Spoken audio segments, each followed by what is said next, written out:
Hello friends, आज अपन बात करने वाले हैं दो ध्रुवीयता का अंत। यानी दो ध्रुवीयता का अंत का मतलब ये कि जो दो ध्रुवों में बटी हुई थी विश्व, उसका अंत किस प्रकार हुआ उसके बारे में डिस्कस करने वाले हैं। मैं आपको ये बता दूं कि ये कक्षा 12 का टॉपिक है। न्यू एनसीईआरटी जो कोर्स लागू हुआ है, पॉलिटिकल साइंस की फर्स्ट बुक है समकालीन विश्व की राजनीति, और उसका प्रथम अध्याय यानी प्रथम चैप्टर हमने पढ़ लिया था शीत युद्ध का दौर, और दूसरा चैप्टर ये है। तो जो प्रथम चैप्टर है, जब तक आपको वो क्लियर नहीं है, ये चैप्टर आपको ज़्यादा समझ में नहीं आएगा, इसलिए आप वो पहला चैप्टर भी कर लेना। उस पर मैंने ऑलरेडी वीडियो बना रखी है, आप यानी मैं उसका लिंक डिस्क्रिप्शन बॉक्स में डाल दूंगा, आप वहाँ पर भी जाकर देख सकते हो। तो शुरू करते हैं इस टॉपिक को। यदि आप हमारे यूट्यूब चैनल पर नए हो तो इस यूट्यूब चैनल को आप सब्सक्राइब भी कर सकते हो। तो शुरू करते हैं। सबसे पहले कोई भी यूनिट होता है तो उस यूनिट की जो डेफिनेशन होती है, यानी कोई सा भी यूनिट का टाइटल होता है, उस टाइटल की पूरी हिंदी अपन को आनी चाहिए, यानी पूरी परिभाषा उसको खोलकर अपन को समझ में आना चाहिए। तो मैं इसको खोलकर समझाऊंगा। दो ध्रुवीयता का अंत, यानी दो ध्रुवीयता का अंत तो अपन बाद में पढ़ेंगे, यानी दो ध्रुवीयता का अंत किस प्रकार हुआ ये तो अपन बाद में पढ़ेंगे, लेकिन दो ध्रुवीयता है क्या उसका अपन को ध्यान होना चाहिए। तो दो ध्रुवीयता का मतलब ये होता है कि विश्व में दो महाशक्तियां होना, सिर्फ दो महाशक्तियां होना, उसे ही दो ध्रुवीय विश्व कहा गया है। आप यहाँ पर दो ध्रुवीय विश्व भी लगा सकते हो, लेकिन चैप्टर में ऐसा ही दे रखा है। तो विश्व में दो महाशक्तियों का होना ही दो ध्रुवीय विश्व के नाम से जानते हैं। अपन इसको ये भी बोल सकते हैं दो ध्रुवीय विश्व, यानी दो गुटों में बंटना, यानी विश्व दो गुटों में बंटना, दो राजनीतियाँ पार्टी अलग अलग चलना। जैसे 1945 के बाद में आप देखोगे कि विश्व दो गुटों में बट गया था, संयुक्त राज्य अमेरिका और सोवियत संघ। ये 1991 तक चलता रहा, यानी 1945 से 1991 के बीच दो ध्रुवीय विश्व रहा, और उसका अंत किस प्रकार हुआ ये जानने वाले हैं। और 1991 में आप देखोगे कि संयुक्त राज्य अमेरिका और सोवियत संघ के बीच में सोवियत संघ का अंत हो गया, यानी सोवियत संघ का विघटन हो गया। जो संगठन था उसमें देश थे, वो देश अलग अलग बिछड़ गए और सोवियत संघ का अंत हो गया। और सिर्फ उसके बाद में एक ही महाशक्ति बची, संयुक्त राज्य अमेरिका, क्योंकि सोवियत संघ का तो विघटन हो गया। एक महाशक्ति बची और उसको अपन एक ध्रुवीय विश्व के नाम से जानते हैं। वर्तमान में भी एक ध्रुवीय विश्व भी ही है। तो मैंने क्लियर कर दिया है इसका सार, ठीक है। अब सबसे पहले अपन परिचय पढ़ेंगे, क्योंकि परिचय में सब कुछ आ जाएगा कि पूरे यूनिट में अपन क्या पढ़ने वाले हैं वो क्लियर होना चाहिए, क्योंकि मैं डायरेक्ट पढ़ाने वाला नहीं हूँ, आपको पूरी चीज़ें क्लियर करूँगा। तो सबसे पहले अपन परिचय पढ़ेंगे। परिचय में अपन ये जानेंगे कि शीत युद्ध के समय, यानी जो शीत युद्ध का समय कितना था, शीत युद्ध का समय पिछले यूनिट में मैंने क्लियर कर लिया था, वो मैंने पहले पढ़ाया है ना, उसको पहले एक बार और देख लेना, फिर बाद में अच्छे तरीके से समझ में आएगा। 1945 से 1990 या 91 बोल सकते हो आप, यानी शीत युद्ध का समय 1945 से 1990 या 91 के बीच में रहा था। तो इस काल में आप देखोगे कि 1961 की बात है। सन 1961 को पश्चिमी बर्लिन और पूर्वी बर्लिन के बीच में, ये जो बीच में आप देख रहे हो, ये बीच में एक दीवार का निर्माण किया गया। यानी दोबारा से रिपीट कर रहा हूँ कि 1961 को पश्चिमी बर्लिन और पूर्वी बर्लिन के बीच में एक दीवार का निर्माण किया गया। इसकी कुल लंबाई कितनी थी? इसकी कुल लंबाई आप देखोगे 150 किलोमीटर लंबी इसकी कुल लंबाई थी। और इस दीवार को अपन शीत युद्ध का प्रतीक भी बोलते हैं, शीत युद्ध का प्रतीक, यानी इस दीवार को शीत युद्ध का प्रतीक बोला जाता है। 1961 में यह दीवार का निर्माण किया गया था। लेकिन बाद में क्या हुआ कि आप देखोगे कि 9 नवंबर 1989 को पूर्वी जर्मनी की आम जनता, यानी जो पूर्वी जर्मनी थी उसकी जो आम जनता थे, आम नागरिक थे, उन्होंने है ना जो इस दीवार को गिरा दिया, यानी उस दीवार को तोड़ दिया। और आप जो कक्षा 12 की जो बुक है उसमें आपको चित्र भी देखने को मिलेगा और उस चित्र में एक छेद करता हुआ दिखाया गया है, यानी जो पूर्वी जर्मनी के आम जनता है उसके द्वारा उसमें छेद कर दिया गया और उस दीवार को तोड़ दिया गया। तो इस दीवार को तोड़ने पर ही सोवियत संघ है यानी दो ध्रुवीय विश्व है उसका अंत माना जाता है, यानी यहीं से ही शुरुआत हो गई थी 1989 को इस दो ध्रुवीयता के अंत की, यानी अर्थात सोवियत संघ के विघटन की शुरुआत हो चुकी थी, क्योंकि जब तक सोवियत संघ के विघटन नहीं होगा तब तक दो ध्रुवीय विश्व का अंत नहीं होगा। यानी दो महाशक्तियाँ, उसमें एक महाशक्ति हट जाएगी तो एक ध्रुवीय विश्व बचेगा और दो ध्रुवीय का अंत हो जाएगा। तो इस प्रकार मैंने बता दिया, आम जनता ने उस दीवार को गिरा दिया और उस दीवार से ही हम सोवियत संघ या दो ध्रुवीयता का अंत मान सकते हैं। अब इस अध्याय में अपन ये पढ़ने का प्रयास करेंगे। और क्या पढ़ेंगे अपन इस अध्याय में? इस अध्याय में अपन ये पढ़ेंगे कि दूसरी दुनिया, अर्थात दूसरी दुनिया किसे कहते हैं। सबसे पहले ये ध्यान में होना चाहिए आपको, आप पेन कॉपी लेके बैठ जाओ और इनको नोटिस करते रहो कि जो दूसरी दुनिया है उस दूसरी दुनिया में कौन कौन से देश आते हैं। यानी दूसरी दुनिया में जो सोवियत संघ है वो आता है दूसरी दुनिया में।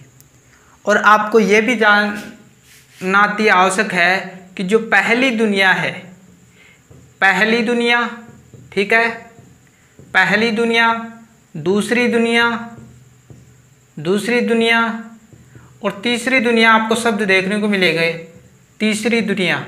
तो इनके बारे में भी आपको जानकारी होनी चाहिए।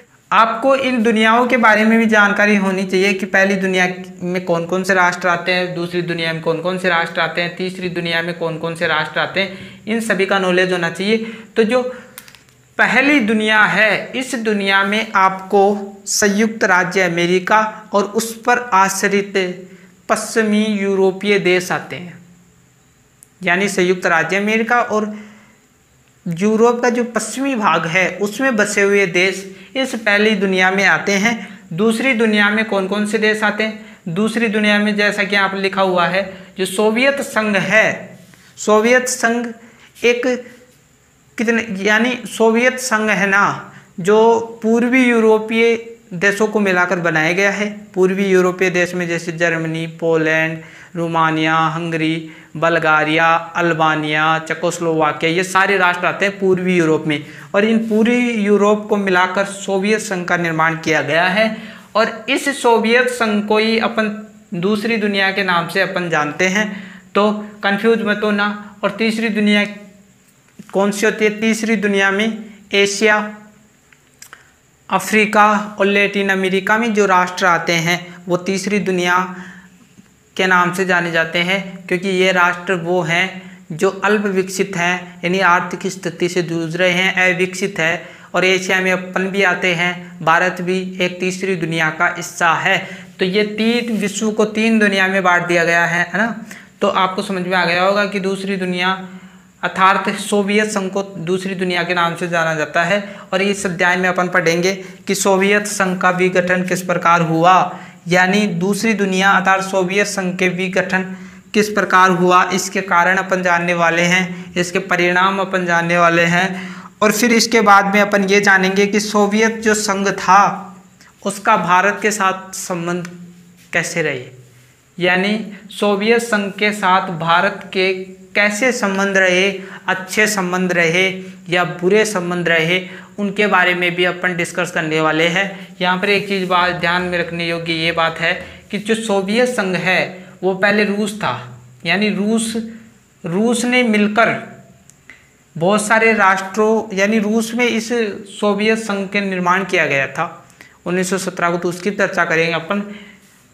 तो रूस और पूर्वी जो यूरोपीय देश है, पूर्वी यूरोपीय देश है, उनको मिलाकर अपन सोवियत संघ के नाम से जानते हैं। और इन देशों से भारत के कैसे संबंध रहे उन सभी के बारे में भी अपन डिस्कस करने वाले हैं। आगे बढ़ते हैं।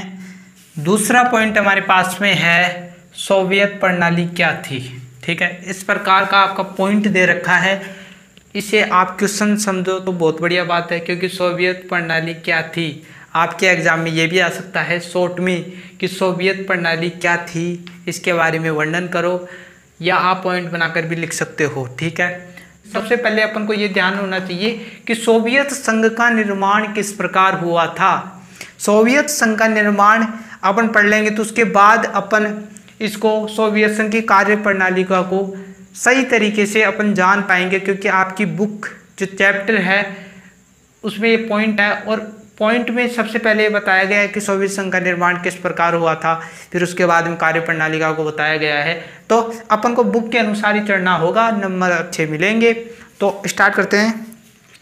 देखो भाई, सोवियत संघ की स्थापना, सोवियत संघ को दूसरा नाम क्या है, इसको शॉर्ट में तो यूएसएसआर बोलते हैं, यूएसएसआर। ठीक है, सोवियत संघ को यूएसएसआर के नाम से अपन जानते हैं।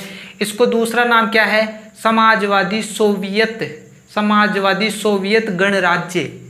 समाजवादी क्यों लगाया जाता है इसके, क्योंकि ये समाजवादी विचारधारा का पक्षधर था।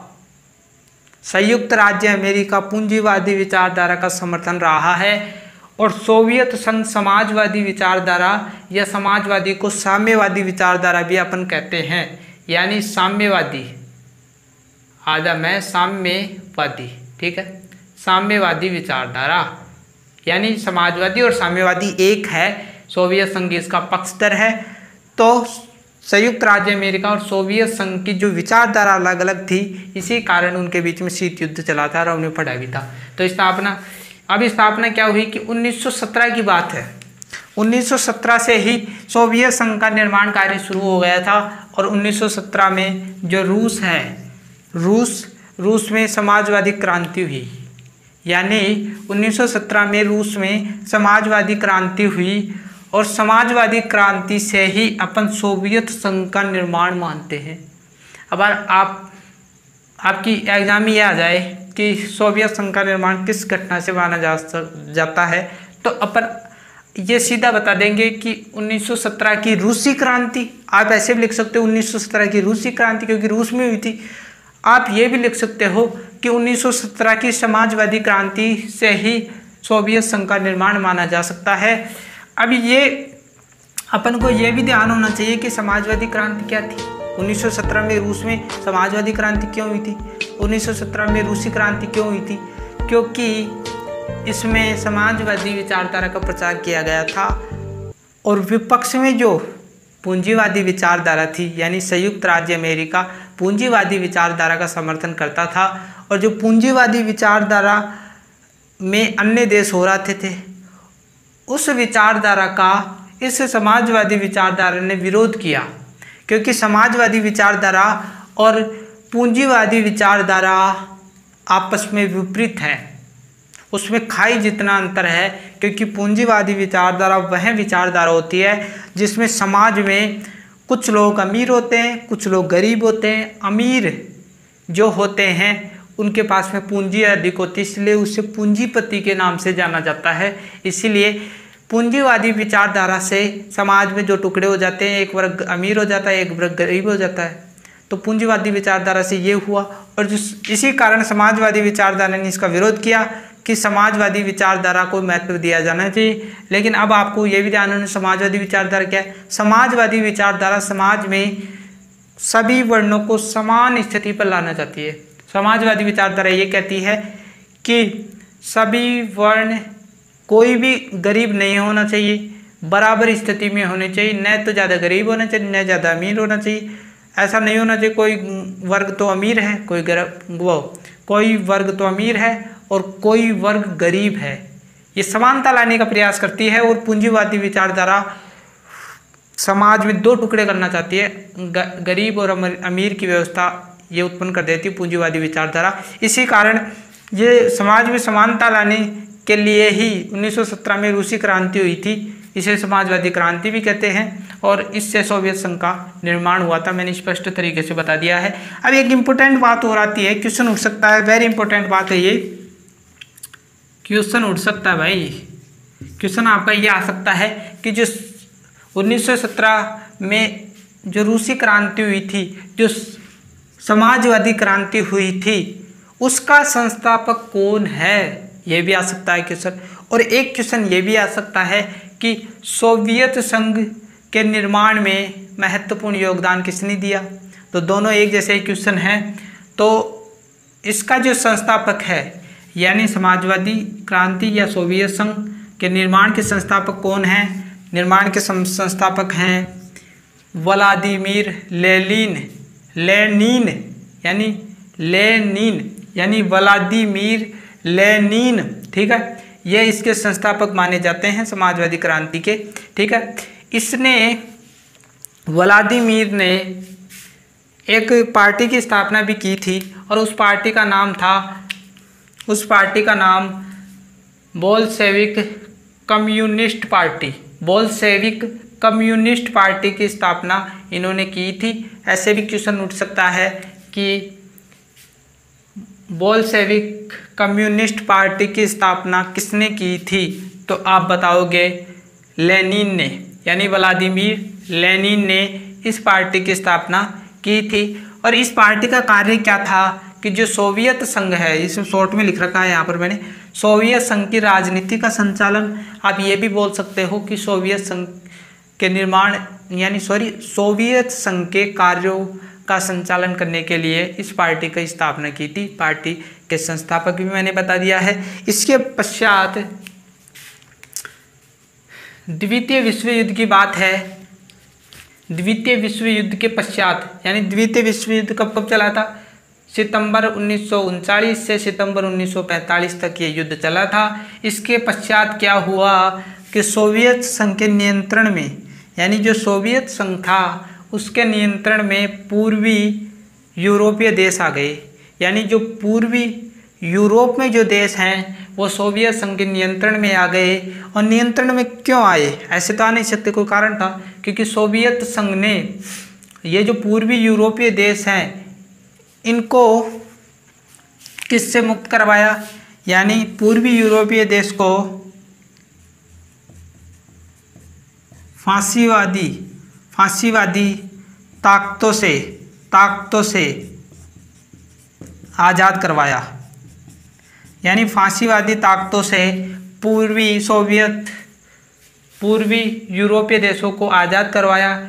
इस आज़ादी के बाद ही ये पूर्वी यूरोपीय देश सोवियत संघ में जाकर मिल गए।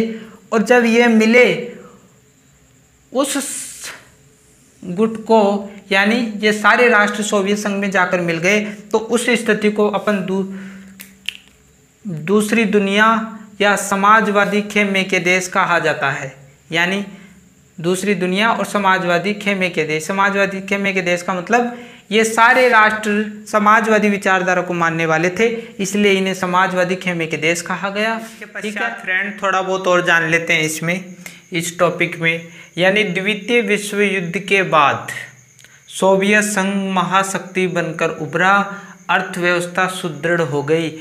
यानी द्वितीय विश्व युद्ध के बाद सोवियत संघ महाशक्ति बनकर उभरा। इस समय ये संयुक्त राज्य अमेरिका के अलावा, यानी विश्व में उस समय संयुक्त राज्य अमेरिका ही सोवियत संघ की टक्कर ले सकता था।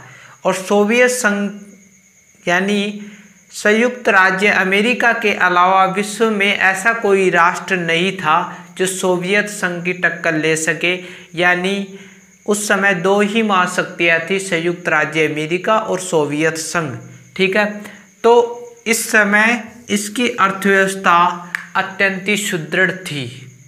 यानी द्वितीय विश्व युद्ध यानी 1945 के बाद सोवियत संघ की अर्थव्यवस्था अत्यंत ही सुदृढ़ हो गई थी। इसमें इसने बहुत सारे क्षेत्रों में विकास कर लिया था, जिसमें आप देखोगे कि संचार प्रणाली अत्यंत विकसित थी। यानी यहाँ की संचार प्रणाली अत्यंत विकसित थी। और आप देखोगे कि विशाल ऊर्जा संसाधन, तो ये दो क्षेत्र थे। इन क्षेत्रों में सोवियत संघ ने अत्यंत कीर्तिमान स्थापित कर लिए। यानी इन क्षेत्रों में एक अलग ही उन्नति कर ली सोवियत संघ ने। संचार प्रणाली का मतलब परिवहन साधन, संचार प्रणाली में परिवहन साधन, संसाधन बोल दो आप, यानी परिवहन साधन, उसके क्षेत्र में अत्यधिक विकास कर लिया। परिवहन साधन के क्षेत्र में विकास हो जाने के कारण इसको उद्योगों में माल को एक स्थान से दूसरे स्थान पर लाने और ले जाने में परिवहन साधनों का अत्यधिक महत्वपूर्ण योगदान रहा।